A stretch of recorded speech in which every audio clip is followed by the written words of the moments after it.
हम अपना आखिरी प्रश्न लेते हैं। वैसे तो ये हमारे नो योर विद्वान सेगमेंट में हम आपकी लाइफ जर्नी के बारे में जानना चाहते थे, बट जो भी है, आप जितना भी बताना चाहें, कंफर्टेबल हो बताइएगा। तो प्रश्न ये है कि आपके अनुभव के आधार पर धर्म किस तरह किया जाना चाहिए। हम्म।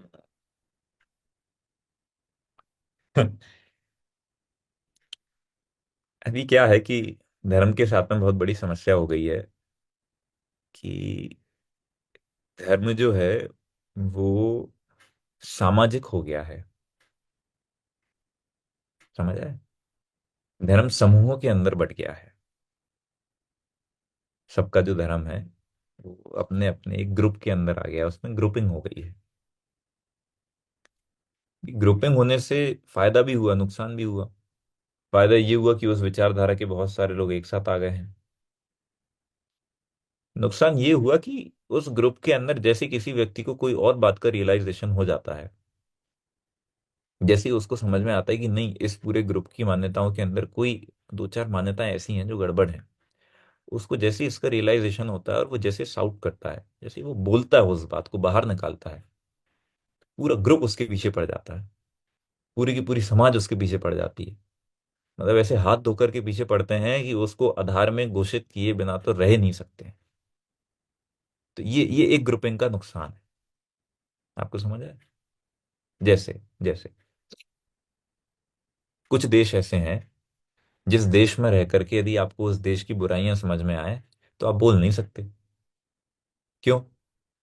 क्योंकि यदि आप बोलेंगे तो कुछ लोग जो हैं वो आपकी हालत खराब कर देंगे। मतलब पुलिस हालत खराब करेगी बाद में, पहले आप आपके आसपास के लोग ही आपकी हालत खराब कर देंगे। क्यों?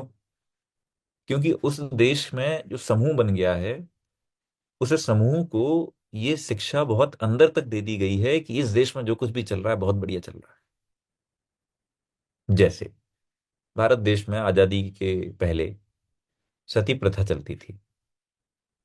तो सती प्रथा क्या होती थी कि पति मर गया तो पति की चिता के ऊपर पत्नी बैठ करके जल करके मर जाएगी। सती प्रथा ये थी। पति के मरने के बाद में पत्नी को जिंदा रहने का अधिकार नहीं है, वो चिता के ऊपर ही बैठेगी और उस पर बैठ करके जल करके मर जाएगी। और ये सती प्रथा कई वर्षों तक, कई दशकों तक, कई शताब्दियों तक चली। मतलब आप सोचो कितने लंबे समय तक ये सती प्रथा चली है। और फिर जैसे कोई ने इसके खिलाफ उंगली उठाई तो समाज वाले उनकी उंगली काटने के पीछे दौड़ने लगे। बोले साहब आपको क्या पता सतीत्व तो क्या होता है। सतीत्व तो यही होता है कि यदि अपना पुरुष मर गया हो तो फिर अपना जीवन क्या है? अपना जीवन तो उसका ही जीवन था। अपन भी मर जाए तो उसमें कोई आश्चर्य थोड़ी ही है। भारत की सती प्रथा तो बहुत गौरवान्वित करने वाली सती प्रथा है, तो वो फुग्गा जैसी हवा भर देते हैं उसके अंदर। फिर तो फिर कोई उसके बाहर जाने की नहीं सोच पाता। उसको जबकि स्पष्ट ख्याल में आ रहा है कि ये जो है वो हत्या है, मर्डर है ये। कि आपने एक जिंदा स्त्री को उसके पति के मर जाने के कारण से उसकी चिता के ऊपर जला दिया है। मतलब आपने शांतिपूर्ण मृत्यु भी न देकर के उसको जला दिया है, लेकिन कोई उसके खिलाफ आवाज नहीं उठा सकता। क्यों? क्योंकि समूह ने एक निर्णय ले लिया है कि इसी का नाम जो है वो सही परंपरा है।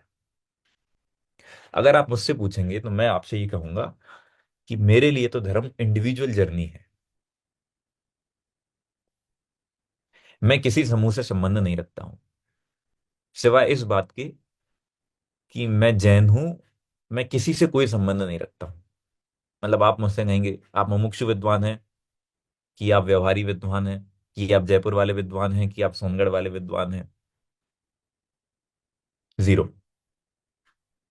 जब से मैं खोज में लगा हूं तब से मैं इसमें से किसी भी ग्रुप के साथ में कोई संबंध वैसा नहीं रखता हूं। मतलब यदि आप मेरे पीछे कोई टैग जोड़ना चाहेंगे तो आप इनमें से एक भी टैग मेरे पीछे जोड़ नहीं सकते हैं। मैं ही नहीं जोड़ता हूं। क्यों?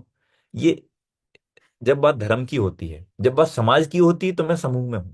मैं ये सारे समूह के साथ हूं।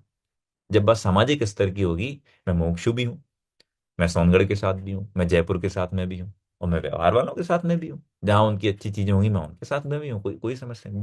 जब सामाजिक स्तर की बात होगी, मैं हर एक ग्रुप के साथ में जहाँ अच्छा काम होता है वहां खड़ा रहूंगा। लेकिन जब बात धर्म की होगी, तब वो जर्नी मेरी खुद की इंडिविजुअल जर्नी है। तब वो रास्ता मेरा व्यक्तिगत रास्ता है। तब मुझे ना इनसे पूछने की आवश्यकता है, ना मुझे उनसे पूछने की आवश्यकता है, ना फलाना जी के अनुसार चलने की आवश्यकता, ना ढिकाना जी के अनुसार चलने की आवश्यकता है। जब बात मेरे धर्म की होगी तो मैं आगम को प्रमाण मानता हुआ अपना रास्ता आगम चक्षु के आधार से खोज करके आगे बढ़ जाऊंगा। मैं उसमें इस बात पे बिल्कुल निर्भर नहीं रहूंगा कि ये लोग तो ऐसा बोलते हैं कि आज के समय में मुनि नहीं होते। अगर मैं ये मान्यता बैठ करके आज बैठ जाऊं कि आज के समय में मुनि नहीं होते, तो आप सोचो मैं जीवन पर्यंत मुनि नहीं बन पाऊंगा। क्योंकि मेरे पीछे साइकोलॉजी में क्या चल रहा है, आज के समय में तो मुनि हो ही नहीं सकते, आज के समय में तो मुनि हो ही नहीं सकते हैं। इसका मतलब यह है कि मैं अपने आप को मोटिवेट कर रहा हूं कि मैं गलती से भी मुनि ना बन जाऊं। ये समस्या है किसी ग्रुप के साथ में चल करके धर्म करने की। ग्रुप के साथ अध्ययन किया जा सकता है, ग्रुप के साथ परंपराएं सीखी जा सकती हैं, ग्रुप के साथ बैठ करके बहुत अच्छा स्वाध्याय किया जा सकता है, ग्रुप के साथ बैठ करके अच्छा माहौल तैयार किया जा सकता है, ग्रुप के साथ बैठ करके अच्छे सिटीजन तैयार किए जा सकते हैं। लेकिन जब बात धर्म पर चलने की होगी, तो मेरे लिए धर्म तो मेरी इंडिविजुअल जर्नी है। तो ऐसी तमाम चीजें हैं जो मेरे मन के अंदर अभी विवाद का विषय बनी हुई हैं, द्वंद्व का विषय बनी हुई हैं। अब मैं कोई पंडित से पूछता हूँ, तो उनके वही ट्रेडिशनल उत्तर हैं जो उनके उत्तर हमेशा से चलते आए हैं। समझ आई कि नहीं है, वे हमेशा से उत्तर चलते हैं ट्रेडिशनल उत्तर। तो अब उनके पास में उसका कोई जवाब नहीं है, और वे समझते हैं कि वे सही हैं। अब मैं अपनी बात अभी इस प्रश्न में खत्म होती है, तो मैं आपको मेरी वो अधूरे धार्मिक की परिभाषा दे करके जाता हूँ। जो समझो कि मैं 1 1.5 साल के एनालिसिस के बाद में मुझे ख्याल में आया कि अधूरे धार्मिक मतलब क्या। अधूरे धार्मिकों का मानना है जितना वो करते हैं उतना ही धर्म है। फिर से बोलता हूं, अधूरे धार्मिकों का मानना है कि जितना मैं करता हूं उतना ही धर्म है। जो मुझसे अधिक करता है वो तो क्रियाकांडी है, और जो मुझसे कम करता है वो अधार्मिक है। समझ आया कि नहीं आया?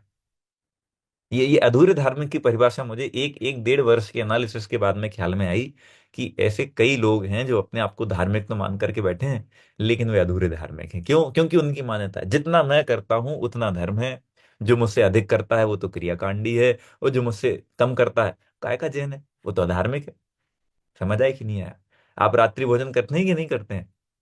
साहब मैं तो रात्रि भोजन नहीं करता हूं। तो ये रात्रि भोजन करता, देखो कितना पापी आदमी है। और ये तो रात में पानी तक नहीं पीते हैं, इनका गला सूख जाए तो भी नहीं, क्या क्रिया कांड के अंदर फंसे हुए हैं।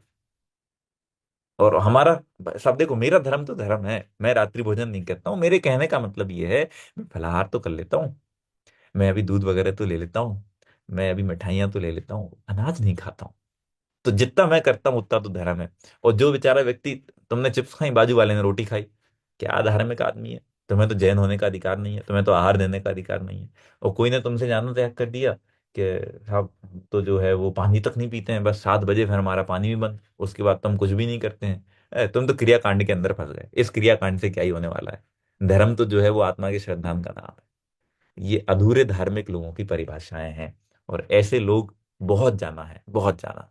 इसीलिए यदि आपको, आपका अपना रास्ता, मैं नहीं कहूंगा कि जो मैं आपको बोल रहा हूँ, आपको यदि धर्म के रास्ते पे चलना है तो आपको अपनी खोज करनी पड़ेगी कि आपको कौन से जगह पर जाकर के जाना संतुष्टि मिलती है, जाना संतोष मिलता है, जाना आनंद आता है।